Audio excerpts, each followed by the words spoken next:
read there of a genre of song in the Irish language known as the Ashling, and I say this all the time. I'm sorry if I'm saying exactly what I might have said on another occasion, such as this, but every time that you say it's not quite the same as the way it was the last time you heard it. Things change. I see the Ashling as being a kind of a zone in which one can extend oneself to enter into. I also have a long-standing idea that everything happens in a small back room. But the small back room can be infinitely extendable. There are rooms inside rooms. We have a telescopic back rooms,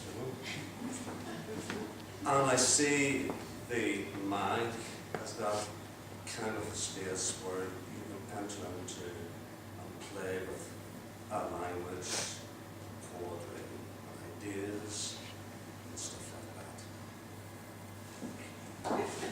Thank you. So this is the fifth issue of the Yellow Nib, and couldn't believe it had been 5 years of the Yellow Nib today when I was thinking about what I might say. And I do think 5 years is something of a milestone, and the fifth wedding anniversaries are traditionally celebrated with the gift of wood to represent strength and a solidified relationship. And I suppose, although I was sort of being a bit funny there, but I suppose I have a sense of that with the nib, that what we've got now is something that is sustained and enduring, and it's just great to be part of that. Blackstaff is delighted as ever to be associated with the journal and to be part of the work of the Seamus Heaney Centre and its efforts to celebrate and nurture new writing. We're very lucky to have contributors to the current journal here today, and in fact contributors from the journal over its last 5 issues. But I'm especially pleased that we have Barbara Morton and Emily Didakis, who are going to read from their contributions to the journal.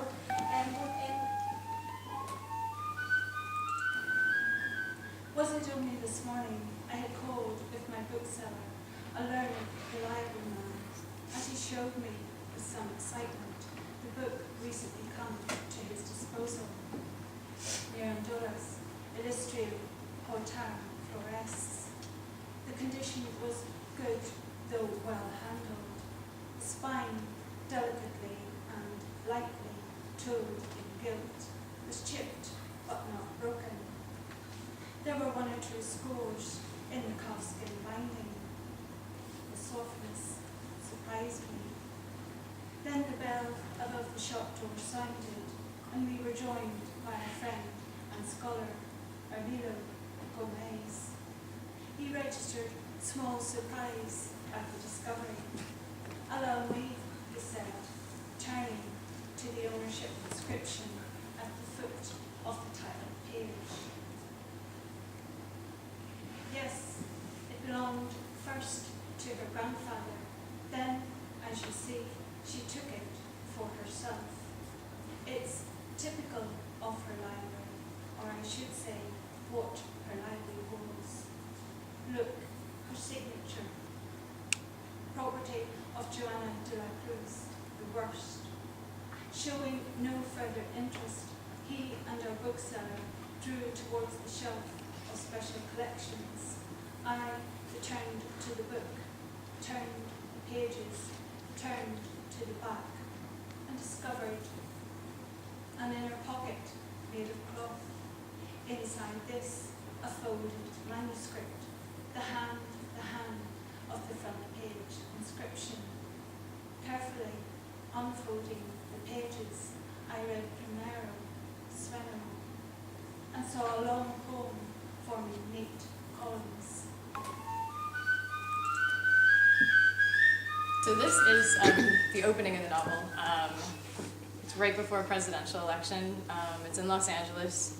We're dealing with some lefty activists, and so they're doing what lefty activists do before presidential elections in the United States, which is disagree and split their resources and move towards screwing everything up. So. The first Tuesday after the first Monday. More people are home on Sundays. It's a known fact, according to the girl from Elko, even when you factor in church. Penny and a couple of the Texans didn't buy it, but the girl from Elko was the crew's veteran. She'd even been shot at a couple of times when she was canvassing out of Colorado, and what she said was pretty much law. Losing a day with only 2 left before the election looked crazy any way they sliced it. Laundry be damned. So by 10 on the first Sunday morning in November, Penny's crew had congregated as usual at the mom and pop gas station on Tenaya Street. Everyone wandered the aisles separately for their mouthwash, pears, Lunchables, soft packs of Camel Turkish Blend, whatever else to get them through the day. Dia de los Muertos, Penny realized when she saw the shrine laid out on the sidewalk by the propane tanks and the rack of Maxol. A white balsa cross, a framed photo of a flabby Boston Terrier spilling out of a young girl's arms, dog toys, a collar with silver tags, and 2 teal ceramic bowls with food and water, all lay on a vinyl tablecloth edged with yellow garlands. She sat on the curb beside the shrine with her bagel and black coffee. She wanted to pick up the photo for a closer look, but it didn't seem respectful. One of the Texan boys came over and stood looking at the shrine, and it said it made him miss the border. El Paso would be choked with street parties and people dancing and vendors with pan de muerto, dead bread. He said Las Vegans weren't half as hardcore about their shrines as they were on the border. Things dissolve little by little the further north you get. He wandered off to snag a cigarette, and Penny finished breakfast. Before she walked back to the car, she touched the surface of the water in the bowl and crossed herself once for her father, dead for years, and again for Zach's folks, dead to the world.